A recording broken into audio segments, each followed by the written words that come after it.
Christian Cage defeated Kenny Omega in the middle of the ring, 1, 2, 3, after hitting the kill switch, aka the Unprettier, on a chair that the Young Bucks brought out. That Christian was smart enough to maneuver out of a one-winged angel from. He hit Kenny Omega as the ref was distracted with the Unprettier on a chair. 1, 2, 3. Christian Cage has defeated Kenny Omega for the Impact/TNA World Title. Trevor, what did you think about this, and was this the right move?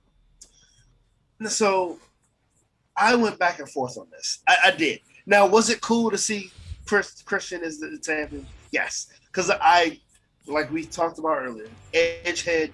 I was a fan of Edge and Christian. The 5-second pose. Dude, I met Edge at a show like maybe a couple years ago, and marked the fuck out. Took a bunch of pictures with him. I love Christian, but and again, it's great to see him with the title. But it's one of those things where, so I love the way they built up the story because like it was pretty much written on the wall since he got there. But it's one of those things like you chose not to have a match with Hangman Adam Page, but you allowed Christian to win a belt. And to me, it was one of those situations where, yeah, it's good. I'm not upset with it, but like to me, you have an untouched talent with Hangman Page in unsettled business with that AEW championship. And at this point, I don't think you're going to allow Kenny to drop all his belts. So, yeah, sorry, continue. No, you're right. I was done. Like that, but yeah. So that's the problem I had with it. Was it great to see? It was amazing to see, but I don't completely agree with it. So I have a little bit of a different take on it because like there was like a little bit of an update on Adam Page. Like apparently he had a baby. Like Okay.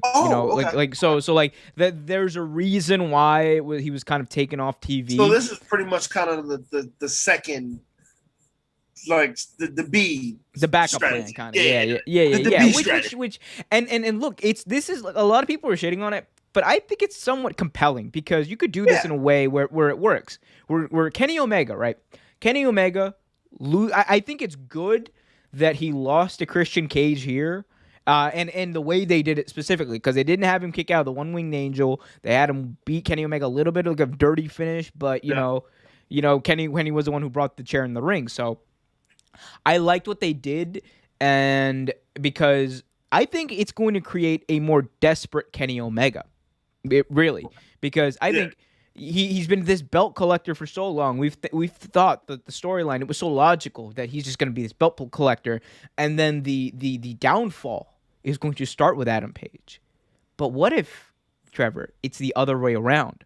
What if the downfall doesn't start with Adam Page, but it ends with Adam Page? With Kenny Omega losing all of his belts, losing all of his title belts, what would that do to Kenny Omega over time? It would create a desperate Kenny Omega, who only his one title that he has left, let's say he loses a AAA title down the line, the one title he has left is this prestigious AEW title, which is the most prestigious in the entire world. Forget any other company. This is all Kenny Omega has left in the world, and he downright refuses to lose it. By hook or by crook, he's going to make sure nobody beats him for this belt. And we see Kenny Omega go into that second gear. He's been a little bit of a jokey heel for a while. What if we saw Kenny Omega become a serious, like, legendary wrestling god level heel that we know he's capable of being, that we wanted to see, and all in an attempt to hold on to this title, an unbeatable Kenny Omega,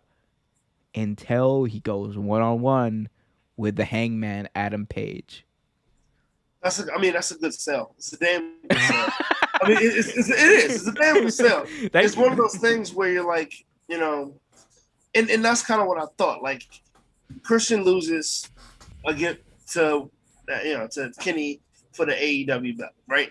That's almost, to me, inevitable. But after that, he starts, he goes on a downward spiral. He starts losing to other people, whatever have you, and then, like you said, his legacy, the belt collector, ends. with one buckshot lariat by Hangman Adam Page. The man who they said he couldn't win. He didn't play well with others. He had a drinking problem. All this shit they've been selling about him. He finally wins the big dance and wins against Kenny Omega. Book it, brother. You can't write it better than that, man. It's gonna happen eventually, whether it's at the Grand Slam show or Full Gear. It's gonna happen. But I think sometimes we focus too much.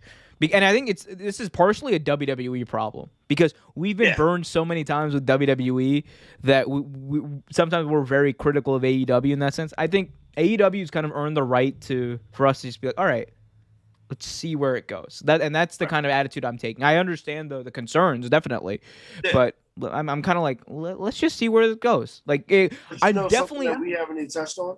Yep. With him having his belt, who's he friends with? Jungle Boy. That could set something up for Jungle Boy and Christian Cage. It's interesting. There's so many elements. I love the wrestling multiverse. I love it. Yeah. It's so many elements. Because I thought about it as soon as Christian won that belt. I was like, yo, this could set up something big for him and Jungle Boy. Yeah, and look, for whatever people want to say, whatever you want to say about this or whatever, everyone is definitely more bought in, or the match with Kenny Omega and Christian Cage at All Out is way more compelling right now than it was before Friday night. I think we can all agree on that. Thanks for watching this video from Real Take Sports Talk. Remember to like, share, subscribe, hit that notification bell so you get notified whenever a new video is released. Also remember to check out our live show every single Thursday at 8 p.m. right here on the YouTube channel. And remember, keep it real.